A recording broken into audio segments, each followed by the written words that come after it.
সরবরাহ ঘাটতি সহ নানা অজুহাতে পাবনায় অস্থির নিত্যপণ্যের বাজার। বেড়েছে সবজি, মাছ, মাংস সহ সবকিছুর দাম। শহরের লাইব্রেরি বাজার থেকে জানিয়েছেন সহকর্মী রিজভী জয়। ধন্যবাদ। গত কয়েকদিনে বৃষ্টিতে আসলে বাজারে অবস্থা কিন্তু একেবারে নাভিশ্বাস ছুটেছে সাধারণ মানুষের। বৃষ্টির অজুহাতে সব ধরনের পণ্যেরই কিন্তু দাম বেড়েছে। বিশেষ করে কাঁচা সবজি এবং মাছ, এই দুটি পণ্যের দাম কিন্তু অনেক বেশি বেড়ে গিয়েছে।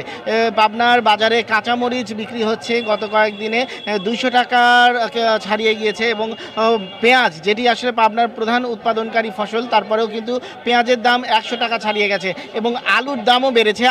আলু বিক্রি হচ্ছে প্রতি কেজি 60 টাকা। এছাড়া প্রতিটি শাকসবজির দামই কিন্তু 10 টাকা থেকে 20 টাকা বেড়েছে কেজি প্রতি। এর পাশাপাশি মাছের বাজারে কিন্তু একেবারেই আগুন বলা চলে। মাছের দাম কেজি প্রতি বিভিন্ন মাছ 50 টাকা থেকে 500 টাকা পর্যন্ত বেড়ে গিয়েছে।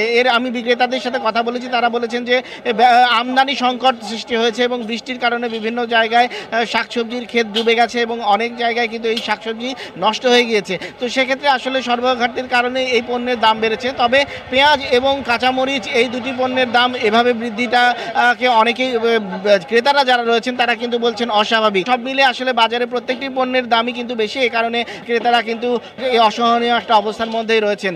এই ছিল আমার কাছে পাবনার বাজারের সর্বশেষ পরিস্থিতি।